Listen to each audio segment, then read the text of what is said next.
নমস্কাৰ। অৰণ্য মানৱ যাদৱ পায়েঙৰ নামত উৎসৰ্গিত এটি কবিতা মলাই কাঠনি। কবি প্ৰণয় ফুকন। মইনো আৰু কি কৰিলোঁ? দুজোপামান গছ ৰুইছিলোঁ, লগাইছিলোঁ এখন বাহনি। চৰাইবোৰ আহিল, গছবোৰ গজিল।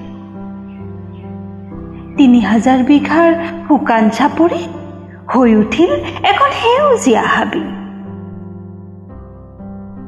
হাতী আহিল, হৰিণ আহিল, বাঘ আহিল, গড় আহিল।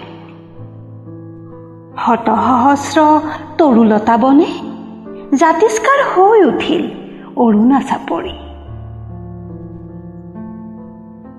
স্কুল কলেজ ভালকৈ যোৱাই নাছিলোঁ, শিকা নাছিলোঁ বিজ্ঞান ভূগোল।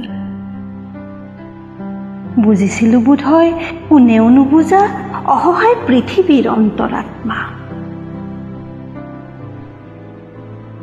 মইতো বিশেষ একো কৰা নাছিলোঁ, জানিছিলোঁ কেৱল চৰায়ে গছ ৰুব জানে। গছে আমাক উশাহ দিয়ে, মাথো ইমানেই। এই কথাটোতে মোক ইমান মৰম দিলা হে পৃথিৱী। ধন্যবাদ।